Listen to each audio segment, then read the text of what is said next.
comes Sir Charles. Whammo! Charles has 4 games going on at one time. He's got a game going on with the opponent. Screaming and yelling all the time when he makes a shot. He's got a game going on with the referees. He's got a game going on with the people sitting in the second and third row. Oh, this is too much. He is unbelievable. He had to have a blood transfusion when he was about 3 days old. Sometimes I wonder what kind of blood was in the transfusion. All I need is a little tight dress, some red lipstick, and some pumps. I'll be all right. He loves to shock people. It's all part of bad boys getting more attention than good boys. Why don't they just take their ass whipping like people and go home? No, you know, I never got the impression that Charles Barkley liked to shock people. Dreams come true in my new shoe. That's not what I want to say. Charles's honesty may be one of his downfalls. I mean, one of the reasons that he gets in trouble is because everything he says is honest. But ain't no one player can guard me, and y'all can write that down. He's a free spirit. He's John Wayne in shorts. God want us to win the world championship. I don't know if I go that far, Charles. No, I talked to him the other night. If you listen to Bark and you shut your eyes, you think there's a young Cassius Clay out there ready to jump out of that skin. I still don't quite have the answer. Maybe he said it right. He's the 9th wonder of the world. He says that he's God's chosen one. It might be tough to disagree with both of those. Somebody has to be me. It might as well be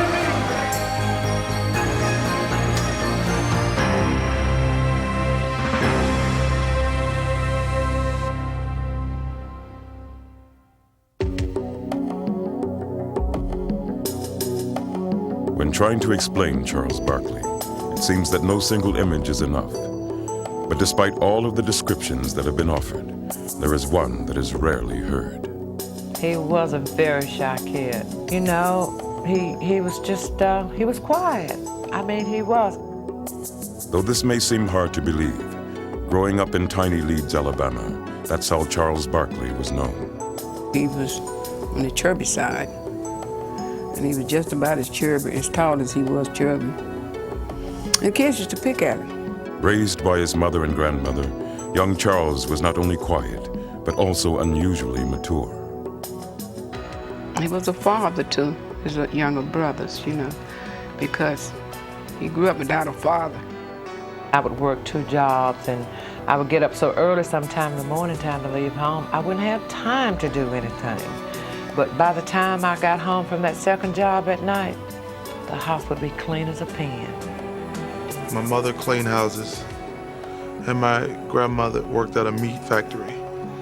They did whatever it took to make sure that we had something all the time. We didn't have a lot, but we never went without. So that's probably the greatest thing that I learned from him. Just do whatever it takes to make yourself successful.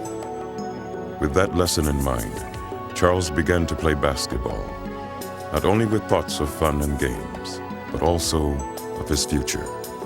In high school, my #1 priority in life is to make life easier on my mother and grandmother. So I'm thinking, just go to college for free, because if I didn't get a scholarship, I wouldn't have been able to go to college. But as an overweight 5'10" guard, Barkley didn't appear to be a likely target for college recruiters. His height, it's just hard for him to compete. Plus his shot in high school wasn't that good. Charles was so average. Despite his obvious shortcomings, Charles remained determined. You know, a lot of Saturday nights when the other boys would be out going to dances and things, Charles would be down on the basketball court, or right down the street, bouncing a basketball. Charles's skills were improving, but it didn't really seem to matter. He would come home and he would cry sometimes. He said, "Mom, I am good enough to play on the varsity team if they would just give me a chance." His granny would tell him, "Just keep working, baby. If you got it, somebody's gonna see it." Clinging to this hope, Barkley struggled in vain to overcome his physical limitations. And then, as if to reward his faith, Providence finally lent a hand. He started to get bigger and bigger and taller and taller. Everybody was like, "Hey, come down to the gym. Charles Barkley can touch the rim and slam a basketball." And I thought, there's no way Charles Barkley can dunk a basketball. He's 6 foot. Barkley's surprises were just beginning. Shooting up in height, he would finally have a body that was a proper vessel for his determination. Between my junior year and senior year in high school, I went from 5'10" to 6'4". Even though when I had the growth spurt, I was never really awkward because I had been playing guard all those years, and all of a sudden, everything just fell perfectly into place. It would not be long before Barkley began catching everyone's attention. You know, and God is good. He just happened to be in the right places at the right times, and the right people were in the stand, and they seen him play. They said, where they been hiding this kid? Charles finally had his chance, and he wasn't going to blow it. He would make Leeds High School one of the best teams in Alabama. But more importantly, he would reach a goal that only months earlier had seemed impossible. He earned a scholarship to Auburn University. One phase of his life was ending, and another very different one was about to begin.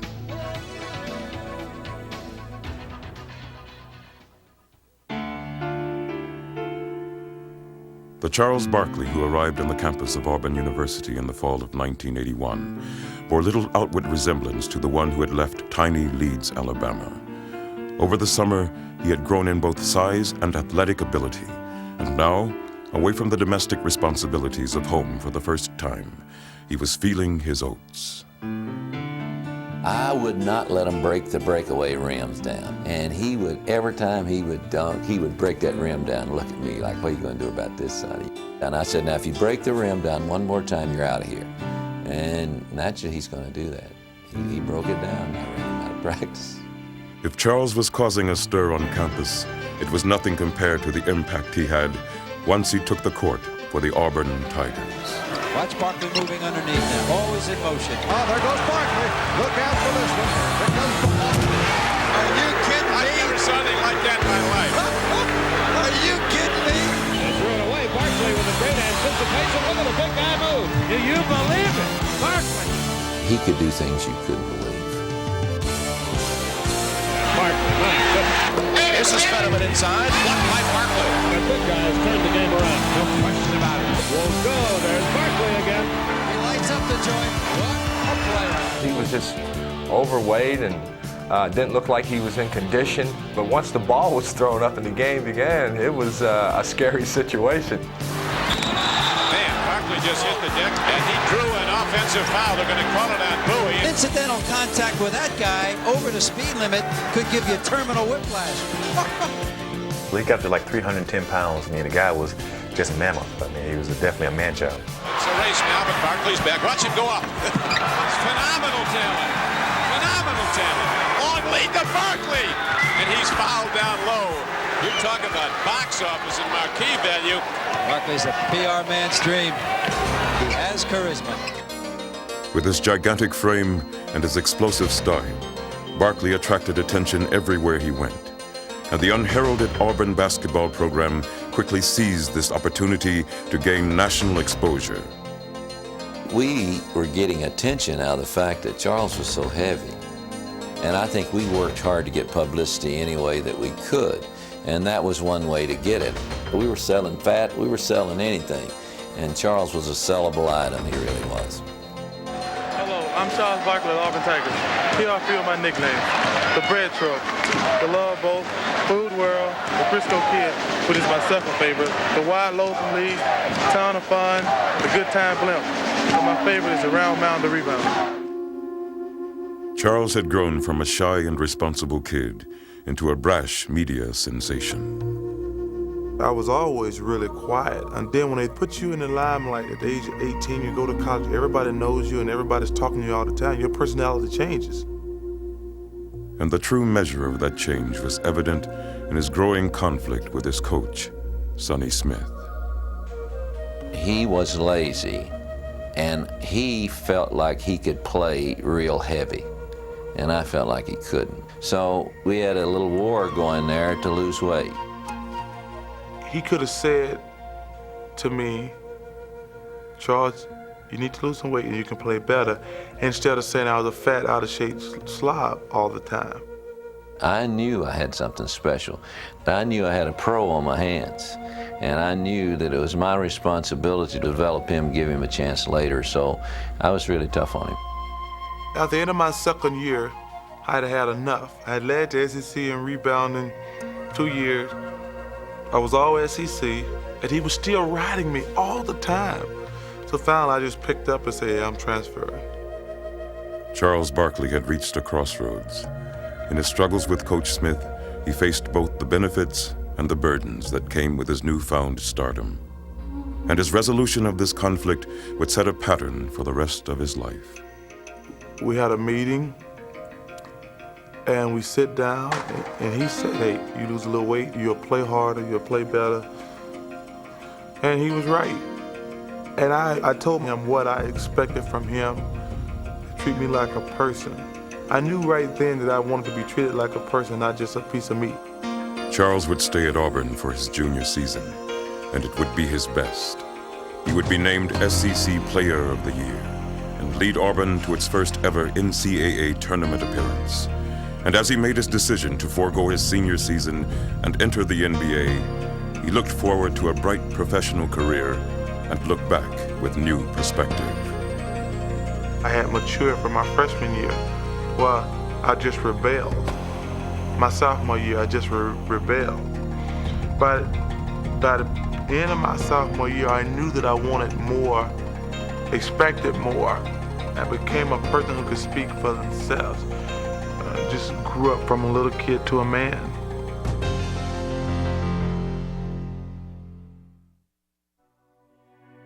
With his final season at Auburn, Charles had established himself as one of the most talented players in college basketball. But questions about his attitude remained. And despite his impressive showing at the Summer Olympic trials, he found himself cut by strict disciplinarian Bobby Knight. I had no real interest in playing on the Olympic team in '84. No disrespect to anybody, I just didn't want to play basketball all summer.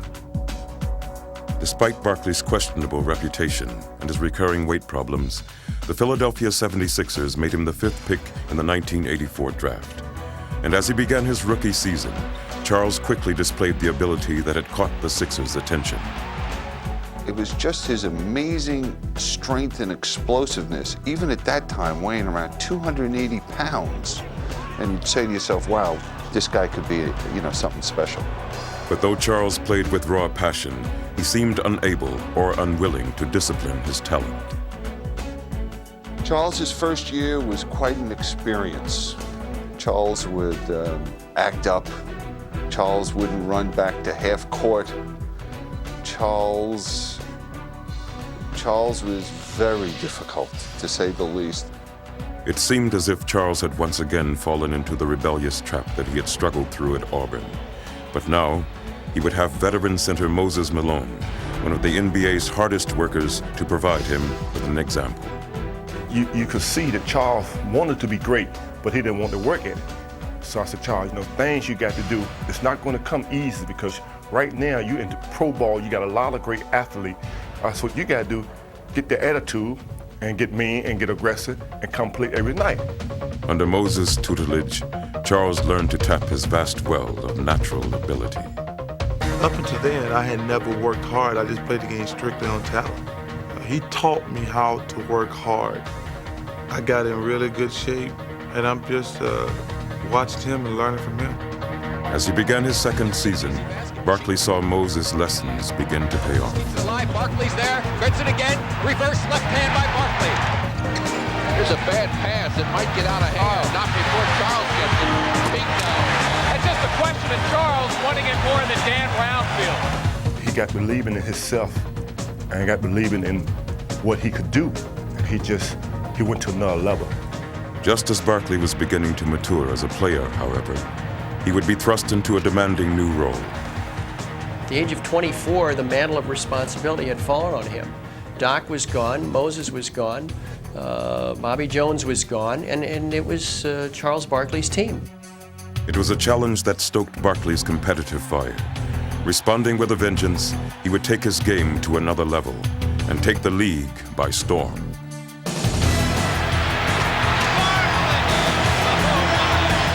Charles just taking over now. Oh, what a pass! Oh, that's the pass of the year. That's the finish. Gotta finish. Oh, what a rejection by Barkley! What a play! Comes Charles down the just relentless. So here's Barkley now, going to go in by himself. Gets the offensive rebound and slams it. I think he intimidates everyone. Barkley, the move, and a foul. You just unstoppable. Bull taps it once and can't make it. Charles looks like he's just determined to take over this game about as authoritatively as you can. He went. Whoops. The sucker play by Barkley. Does it work? Yes. Charles was now dominating opponents and doing it in an entirely new way. Charles is on the run again. 2-on-2. Here you had a power forward in a small forward's body with guard instincts, and there's never been a player that I can remember that combined all of that. He's bringing the house down. Barkley had become one of the league's marquee stars, and no one was enjoying it more than Charles himself. Charles is a fun-loving guy, and a big part of his success, I would say, is fueled by emotion. That's what I'm talking about, the ultimate entertainer. That's what he can do best. He is really a different guy. His elevator doesn't always go to the top. Both on and off the court, Charles was now the center of attention. Forrest high-paid cat. This is called Yeah, Alabama. Go roll to victory, here to stride, your ridiculous football pride, Crimson Tide. Charles at heart is an entertainer. He enjoys being in the limelight. He enjoys being a celebrity. Comegys winds up in the cheerleading section, and Barkley too. He doesn't want to get up. There's an intelligent man. And whether he was playing to fans or reporters, he rarely disappointed. What's the most important thing you have to do next game? Score more points than they do. All you have to do is ask Charles Barkley a question, kickstart him, and he's on his way, and he's honest. Well, we don't have a lot of plays. Only plays we got is get the ball to me somehow. Well, the NBA sent us a rule today that says anytime we foul anybody delivered it too hard, we're going to get ejected from the game, so you're safe. Good. All right. With his no-holds-barred approach to celebrity, Charles had become one of the most distinctive superstars in all of sports and had achieved a level of fame that even he never dreamed of. But with all of his accomplishments, there was still something missing. Since taking over the team's reins, he had been unable to find postseason success. It was a void that had begun to take its toll. Charles cares. Despite all of that outward bravado and all the charisma that flows out of Charles, within is an intense athlete who cares, who has pride, who wants to be successful. And as the 1990 season began, it was clear that Charles was more determined than ever to bring playoff glory to Philadelphia. He wanted the game on his shoulders. He unlike some other players that that aren't comfortable with the chips on the line and the gun staring at them. He thrives on that. 7 seconds left. Charles is going to drive from there. Little 18-footer. Go! There you go! What a play by Barkley. There were games when he needed to stop people and play good defense. He did. Dominique Wilkins to the other end. Spin move, scoop shot, offensive foul. Philadelphia has the lead on the ball with 3 seconds left. But as important as his personal heroics was his ability to instill the team with his own spirit. His desire to win made me get it, and then we started having a lot of fun winning, and then in turn winning, you act like a kid, you have a good time. Did he finish that baby or what? And Charles just in ecstasy. Barkley, 1, 2, 3, triple bogey. And the foot stomp. When you're winning. Yes, sir. Feeding off Barkley, the Sixers ran roughshod over the league and enjoyed doing it.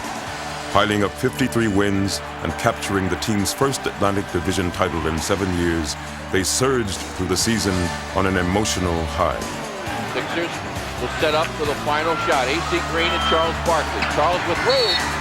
Yes, score it, and a foul. And as they entered the postseason, Barkley's sights were set on nothing less than a march to the finals. He felt at that time that was the most talented team that he had around him, and this was his chance in Philly to get there. In the first round, the Sixers began their playoff quest in style. 3-on-2. Barkley just about as Barkley led them past the talented Cleveland Cavaliers. Here goes Charles. Great play. That'll do it. This team is too good to worry about one series. We're going to Chicago feeling like we can win. Confidently heading into the second round, Barkley and the Sixers looked forward to facing another up-and-coming young team. A victory against Michael Jordan's Chicago Bulls seemed like it would be the perfect stepping stone to establishing the Sixers' supremacy in the East. But it was not to be. Ambushed by a Chicago team that seemed suddenly to be coming into its own, the Sixers would manage to win only a single game. Takes it all the way to the rack. Barkley's high hopes had been dashed, and Charles himself was left all but brokenhearted. I'm disappointed and frustrated right now. I mean, I can't even put it into words how bad I feel right now. I mean, it's that bad.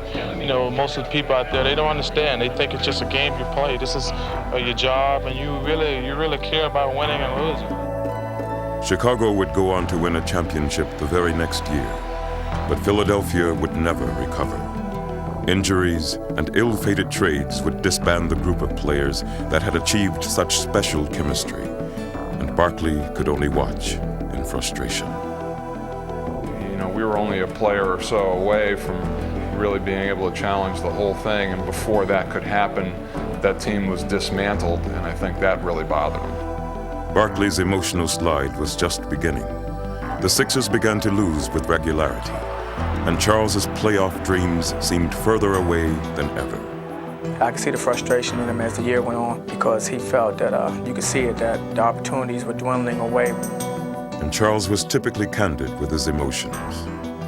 There was a game at the Forum against the Lakers, and the Sixers lost badly. And after the game, Charles said, "We got a bad team." Now, so that there could be no misunderstanding, I posed the question among a group of reporters. Do you mean that you have a team that didn't play well tonight? And he looked us all in the eye and said, "No, man, we got a bad team." Charles's honesty, which had always seemed so engaging, now was working against him.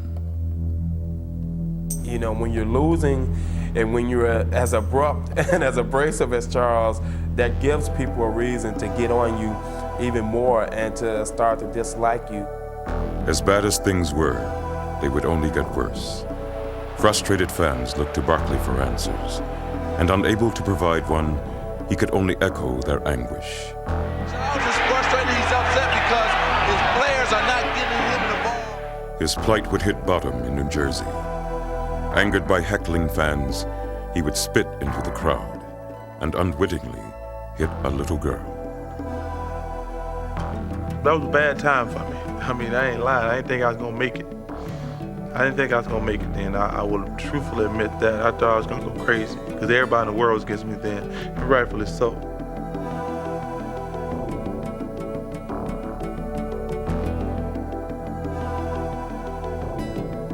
So the spin incident is where it all changed. It made me really take a closer look at myself. But the most important thing it did was it made me realize that I wanted to win too bad. There shouldn't be anything on a basketball court that make me want to spit on another person. And that's kind of where it all changed for me. Charles knew he needed to change, but stuck in Philadelphia, he would not be given the chance. Besieged by questions about his character, his leadership, and even his ability, Charles could only stoically bide his time. You want to stay with this team? I just want to win. I just want to win. Charlie, do you want to stay here? Finally, after a year and a half of waiting, he would be given the opportunity that he craved. Charles Barkley, he has talked long and hard and loud about his hunger for an NBA title. He was traded to the Phoenix Suns in a 3-for-1 deal. The trade, Charles now faced the defining test of his career. The Suns offered him what he wanted most, a second chance. But he knew also that if he failed, it would probably be his last. Before Charles could meet his destiny in Phoenix, he would join the Dream Team for the Summer Olympics. And from the start, his trip to Barcelona seemed to renew his spirits. Good morning, ladies and gentlemen. We'd like to welcome you aboard. Glad to be here. It meant a lot to me because they were saying, hey, you're a great player and you've done a hell of a job, even though your team hasn't been winning. So that was great. Reaffirmed as one of the game's top stars, Charles again found himself in the midst of adoring fans. It was like traveling with, I guess, the Beatles. You know, that stuff you see on TV, where there's thousands and thousands of people waiting all the time. It was unbelievable. While some Olympians may have found the constant crowds and attention daunting, Charles took to the streets with relish. I'm in the Olympics. I wanted to see it. I mean, it's a once-in-a-lifetime thing. I'm not gonna spend the whole time in my hotel room. I think that's crazy. One of the game's most visible figures, Charles attracted the media in droves, and he entertained them like the Charles of old. People usually go after the guy who's the most vocal, and he didn't disappoint anybody. He was in rare form. How much do you know about Angola, the guy that you would be playing there? And I don't know anything about Angola, but Angola's in trouble. How did you feel in 1972 when the Soviet Union beat the United States in that wild game? Well, I had just flunked my entrance exam into kindergarten, so that was the only thing, you know. Charles was once again enjoying his celebrity status, and at the same time, he reveled in being a part of a team where he was not the only focal point. David Robinson, Patrick Ewing, Michael Jordan. This is like Charles, what are you doing, lying again? spring break in the ghetto. It was kind of just like hanging out at a big fraternity party. Come on, man, get your bowling ball here. Hey, that was a good joke. Did you do that? I did. Sometimes I dream that he is me. I just want to be like Chuck. I mean, Mike. Is this fun, Mom? Relieved of the burden of carrying a losing team, Charles was also having fun sharing the court with his superstar teammates. Charles is on the run again. Behind his man. If I just do my thing, they gonna make me look good, I'm gonna make them look good. Because if you're a great player, man, the game is so easy. And the better players you play with, the game is even easier. Charles, these guys were so nice and friendly, and they were patting each other on the back, commending you all. Is it hard they got beat by 40 points. But is it hard for you nice to turn... guys finished last.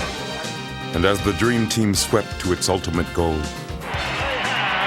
As expected, won the goal here in Barcelona. Charles could just relax and enjoy it.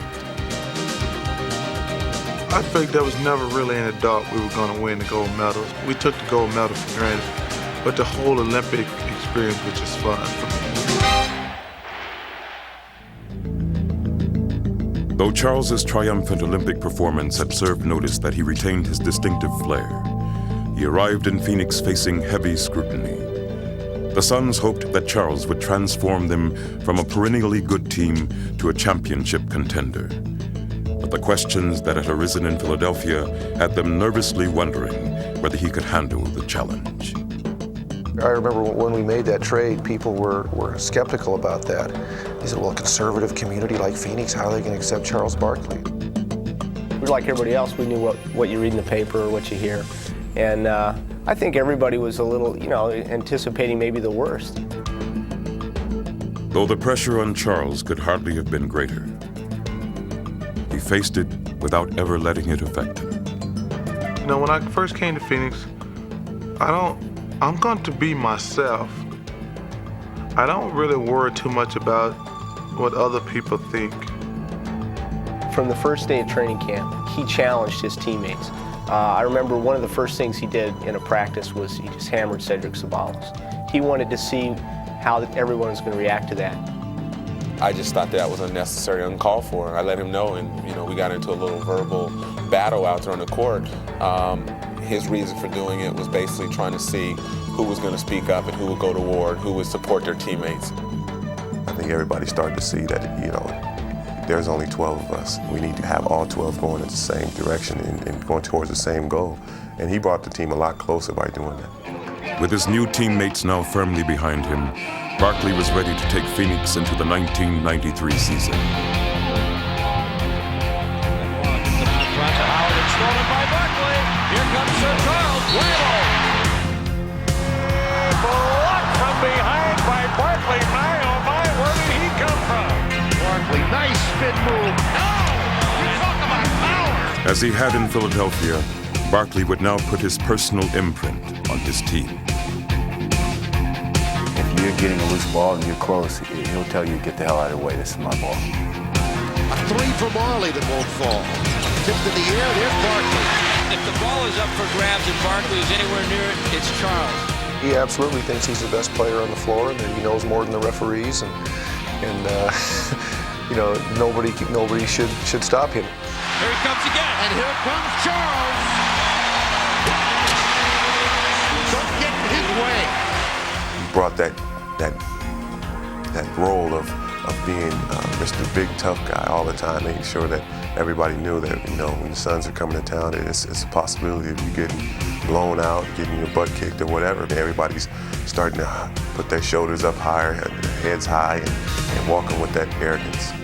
The Barkley-led Suns would take the NBA by storm as Charles continued to surprise his teammates. Beautiful pass. Barkley spotted Barkley. I really knew he was a great player, but I didn't know he was the all-around player that he is.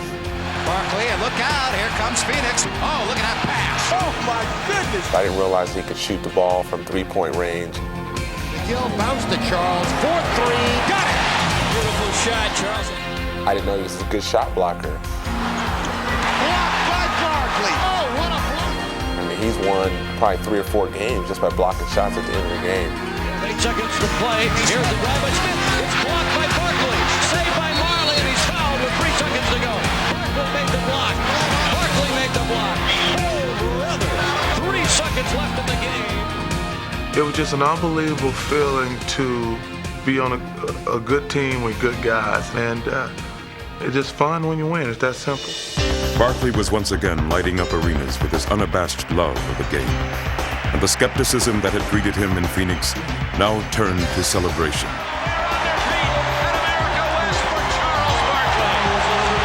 And they should be. He has charisma. He brings people to him. How many guys have a writer following them around, and all he does is the Barkley beat? Only a couple quotes from Barkley. He doesn't cover the story, the pre-game stories or anything. He does the Barkley beat. Without question, he's the most popular athlete ever to wear a Phoenix uniform in any sport, and he accomplished that in 1 year. Barkley's revitalization was not only big news in Phoenix, but also throughout the league. He carries on a press conference before every game. You know, he'll have a half-an-hour press conference with the media in every city. Charles's popularity had never been greater.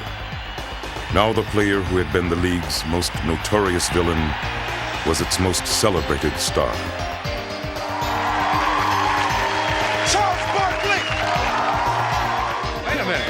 What's going on here? Some fan ran out on the court, and Barkley's getting some smooches. I'm surprised that wasn't one of my daughters, the way they love Barkley. I think it started with the Olympics. I think that brought me to the forefront. But in the last year or so, man, it just kind of all just like boom. And now, ladies and gentlemen, the man we all know and love, Charles Barkley. Action. Check this out. No matter how much success you have, every time you go to the next level, it's still mine, Barkley. But no matter how high Barkley's popularity skyrocketed, he never lost sight of his goal. Money doesn't matter, endorsements don't matter. The only thing matters is winning. And win is what he would do.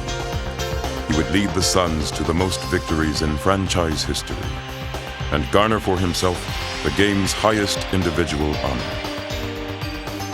You led your team in assists, you led them in rebounds, you led them in points, and you led them to the best record in the NBA. The fans here and around America join me in congratulating you, Charles Barkley, the 1992-93 National Basketball Association Most Valuable Player. Congratulations. Charles had completed his remarkable resurrection with a flourish. Charles's teammates now are bowing down to him. But it was clear that Charles's most important test lay ahead of him. That had been obvious from his first day in Phoenix. When Charles came in, I showed him the arena, the new arena here. I said, Charles, you see this beautiful, magnificent building? It was all built without your services. I took him into the arena. See all these seats? They will be full. And I want you to know something, Charles. You didn't put one person in the seats.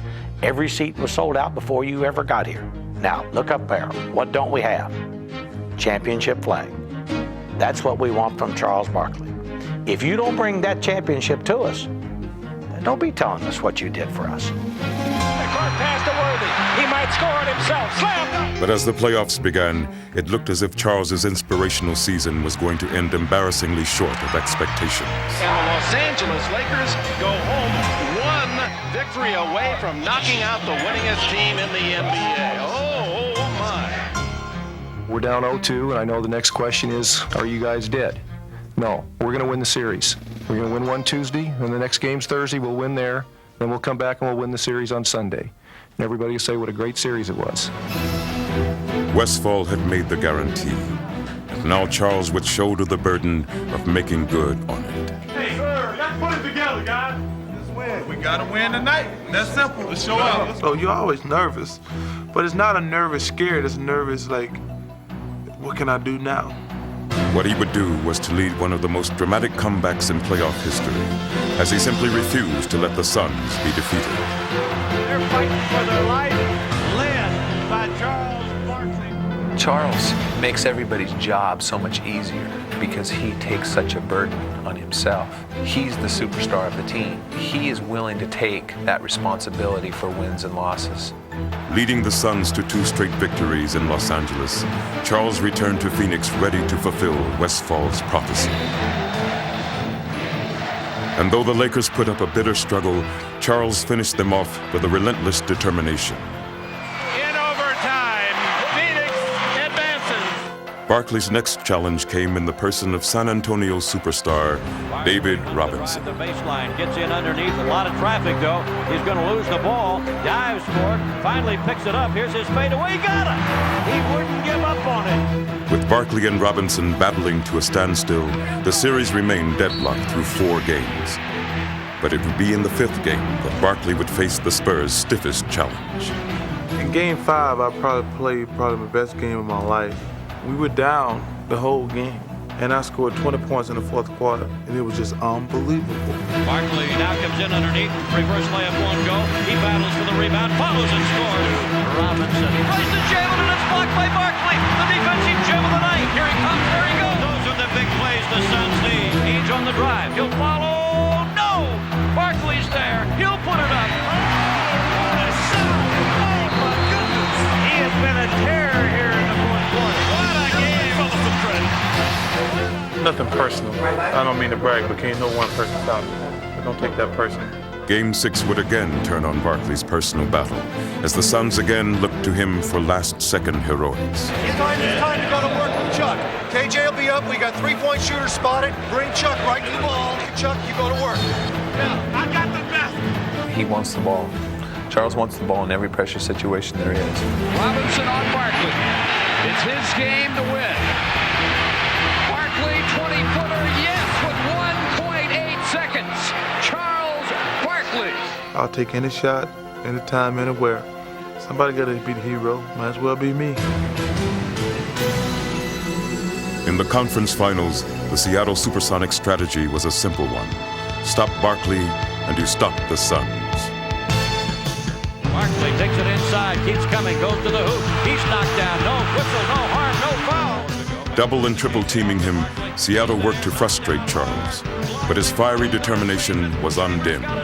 He goes in, knocked down ball, he follows and scores. Well, the Suns just didn't give up on it. I mean, he might fail, but he's not going to fail because he's not giving it a shot. Charging over and around Seattle's swarm of defenders, Barkley carried Phoenix to a 3-2 lead, and within 1 victory of his first finals. I remember last year we were playing Seattle in the 6th game, he put on his joy. I think the patent tape, had us listening to that. He goes out there and he doesn't have a good game. Doesn't play. He plays hard, but he was playing hard and he was hurting us, though, as he always said. Barkley blocked by Perkins. Boy, what a scramble. Barkley, fourth attempt, doesn't score. This is one that you can definitely pin on me. How it's the difference in the game. It's not often when a guy who's supposed to win the game for you blows it for you. But you take the good with the bad. I wasn't feeling too good because you never know what's going to happen in a situation. Because someone could have gotten hurt. He says, hey, don't worry about it. He says, don't worry about it. Yep, we gave that game to him. He says, I did anyway. He says, don't worry about it. Barkley again faced the end of his finals quest, and again he would rise to the challenge. At that point, I'm saying to myself, I just got to play the best game of my life, and I'm going to the finals.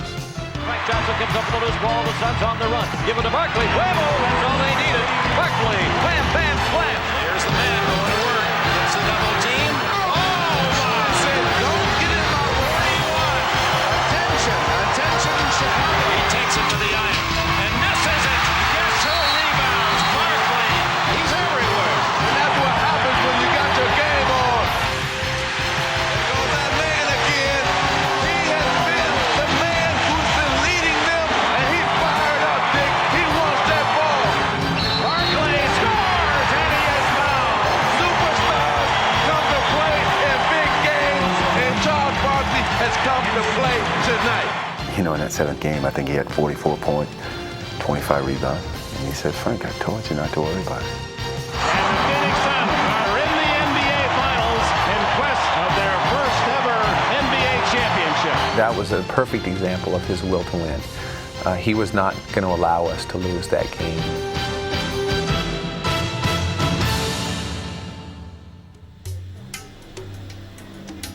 Charles's long-awaited trip to the championship series was finally at hand. His journey had been an arduous one, but now at last he would lead his team into battle for basketball's ultimate prize. We are the best team in the world. Let's go, baby. Let's win. Ironically, he would face the Chicago Bulls, the team that had started his spiral in Philadelphia so long ago. But this time, he would not be defeated easily.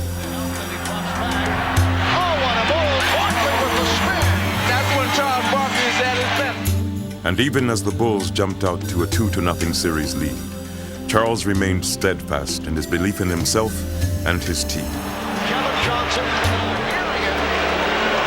Wow, hearing the Bulls. The Phoenix fans who are getting on Kevin tonight, if Kevin Johnson, we wouldn't be here without him. And if you're gonna boo Kevin Johnson or give him a hard time if he's struggling, please don't come to the game, because we don't need you. If you're not gonna be with us through the good times and the bad times, we don't want you here. He is with his team, win or lose, good or bad. And he stood up and he was counted. He puts nothing ahead of his teammates, and I think that's a great quality that he has. He knew that if he stepped up and said something nice about KJ and that we're still behind him, that people would step back and listen to him because of who he is. He had seen his team in Philadelphia dismantled. Now in Phoenix, he would hold his team together. Charles has come to play, and he's come to lead his team. He's putting them on his shoulder saying, I'm going to lead you. Everybody follow me. Though Barkley would ultimately come up short in his cherished quest, he would never stop fighting. That's a superstar. That's a leader. And he wants a championship. And though the Suns would not fulfill their championship expectations, Barkley would not let their spirit be broken. We played as hard as we could. Can't do no more. I'm proud of my team. I have to give all the respect to the Phoenix Suns for keep fighting back. They really play a championship basketball. I expected us to win the World Championship this year. I mean, I expected it all the way. I don't really think we came away empty. I think that we gave it all we had. We played as hard as we could, and that's all anybody can ask of you. You kind of, actually caught between a rock and a hard place because you want to say it was a great year, but you feel so bad right now. In your job and in whatever you do in life, if you can honestly say you did the best you could, I think that's all that matters. I don't think anybody can ever say they had a year like I've had it. If we had won, that would have been a capper. He wants it real bad, and he does have it in perspective. If he doesn't get it, his life's not going to end because he doesn't get it, but when he's out there competing, he probably feels like it's going to end if he doesn't get it. I don't look at myself as like a failure because we didn't win the world championship. You know, hey, if we're on a team good enough to win it, we'll win it. If we're not, we won't win it. Like the protagonist of many heroic stories, Charles has come full circle. But despite all the changes he has gone through, he still seems to inspire endless attempts to define him. Charles is the epitome of the conservative ideal, of a guy who never asked for anything, who overcomes odds, goes out and competes, doesn't make excuses, doesn't whine. He just has made a success out of himself. Opinions and perceptions change, but Charles is so enduring. I think anybody that knows Charles Barkley, it's very difficult not to like him. He loves life. He loves the game. He's always smiling, even after bad games. He's just a guy that loves sports, loves his job, and makes everyone else's job a lot more fun. Perhaps he is such an intriguing subject because he has never been particularly worried about making himself clear, except, of course, to the one person with whom he has always managed to come to terms with, himself. You know, people think you're trying to be this and that. I mean, where I'm from, somebody asks you a question, you tell them the truth. I mean, and if I had a chance to do it all over again, maybe I would have just said what they want me to say. But I'm proud of myself because I didn't, because you should be able to be honest. That's it. Simple.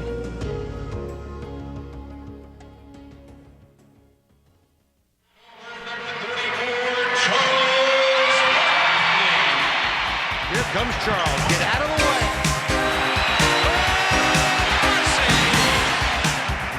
And give it back and send it in.